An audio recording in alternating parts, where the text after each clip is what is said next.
मैं हूं आपके साथ आंचल और आप देख रहे हैं दी हो हल्ला। 7 और 8 ये 2 दिन छठ महापर्व का आयोजन होना है।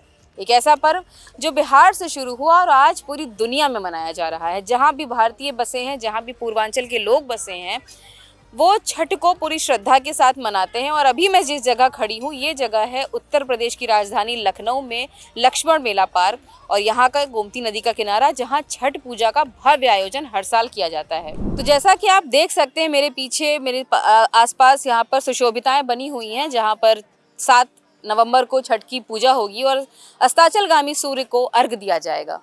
छठ एकमात्र ऐसा पर्व है जिसमें डूबते सूरज को अर्घ पहले दिया जाता है और उगते सूरज को बाद में। यानी कि एक ऐसा पर्व जो हमें बताता है कि उगता सूरज ही नहीं, डूबता सूरज भी उतना ही पावन है, उतना ही पूजनीय है, उतना ही आदरणीय है। जहां उगता सूरज कहीं ना कहीं इस बात का एहसास दिलाता है कि हमारे अंदर तेज हो, हमारे अंदर प्रगति की भावना हो, हमारे अंदर उदय होने की भावना हो, वहीं अस्ताचलगामी सूर्य हमें संयम सिखाता है, हमें धैर्य सिखाता है, हमें शांति सिखाता है। तो अभी हमारे साथ अखिल भारतीय भोजपुरी समाज के राष्ट्रीय अध्यक्ष प्रभुनाथ राय जी हैं, जो हर साल यहाँ लखनऊ में गोमती नदी के किनारे छठ पूजा का भव्य आयोजन कराते हैं। तो जानते हैं इस बार क्या कुछ खास होने जा रहा है छठ पूजा में।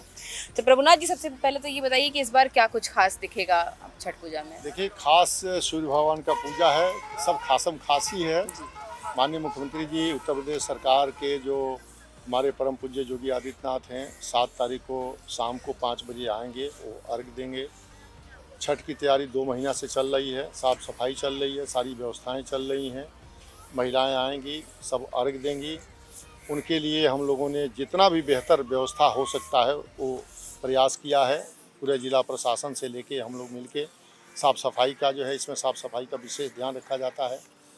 आपको बताएं कि नदी में जो पानी को हम लोग 2 महीना से सफाई किए। जैसे दिवाली आया, सारे लोग पूजन सामग्री उसमें डाल दिए, फिर नदी गंदा हो गया, फिर उसको हम लोग जो है सफाई कर रहे हैं। तो यह एक जो छठ पूजा होती है, चूँकि पानी में ही खड़ा होकर, और त्यौहार तो पानी में खड़ा होकर नहीं करते हैं, लेकिन छठ पूजा पानी में ही खड़ा होकर करते हैं इसको। तो ये सारी व्यवस्था में हम लोग लगे हैं यहाँ पर साफ़ सफाई के लिए।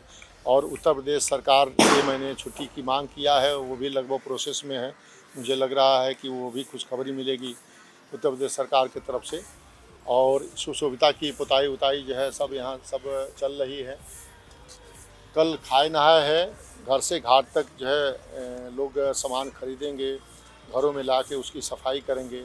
सफाई करने के बाद फिर 7 तारीख को ये घाट पर आने की तैयारी करेंगे। तो ये लगभग अंतिम चरण में है साफ़ सफाई, और भव्य और दिव्य अच्छा कार्यक्रम। 7 को लगभग 150 कलाकार आ रहे हैं जो सांस्कृतिक कार्यक्रम प्रस्तुत करेंगे, और 18 घंटा लगातार सांस्कृतिक कार्यक्रम चलेगा।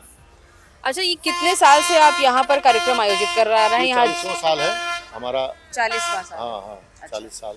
तो जब शुरुआत आपने की थी तब भी ऐसा ही भव्य होता था या शुरुआत छोटे से एरिया से? 4 आदमी से किया मैं, और बहुत संख्या कम थी, और 4-6 लोग थे, परिवार के लोग थे। लेकिन आज स्थिति जो है, तो लखनऊ में उस समय 14 लाख आबादी लखनऊ की थी जब हम शुरुआत किए थे।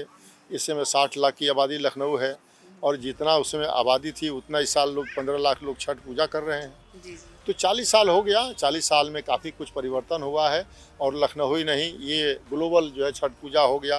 बिहार यूपी से शुरू होकर पूरे देश तक फैल चुका है।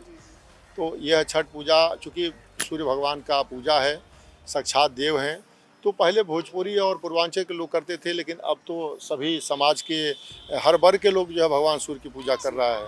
गैर भोजपुरी के लोग कर रहे हैं, महाराष्ट्र में, गुजरात में, सभी जगह पूजा होने लगी है, और यहाँ तक कि भारत के बाहर भी होने लगी है। चलिए, बहुत बहुत धन्यवाद प्रभुनाथ जी, और बहुत शुभकामनाएं आपको कि आपका कार्यक्रम बहुत सफल हो। अभी हम यहाँ मौजूद ज़रूर हैं लखनऊ में गोमती किनारे छठ घाट पर, लेकिन छठ पूजा जिस तरह से ग्लोबल हो चुकी है, हिंदुस्तान के ही वो तमाम शहर जहाँ नदियाँ हैं, खास करके गंगा नदी, जैसे बनारस में, इसके अलावा राप्ती नदी के किनारे यानी गोरखपुर में, इसके अलावा दिल्ली में यमुना नदी के किनारे, जहाँ पर भी हमारी पवित्र नदियाँ हैं, वहाँ पर ये त्यौहार बहुत धूमधाम से होते हैं। सूर्य की उपासना का महापर्व यानी छठ 5 नवंबर मंगलवार से शुरू हो रही है। नहाय खाए के साथ ही छठ की शुरुआत हो जाएगी। उसके बाद खरना पूजन होगा, फिर 7 नवंबर को अस्ताचलगामी सूर्य को अर्घ दिया जाएगा और 8 नवंबर की सुबह उदयाचल सूर्य को अर्घ देकर व्रत पूरा होगा।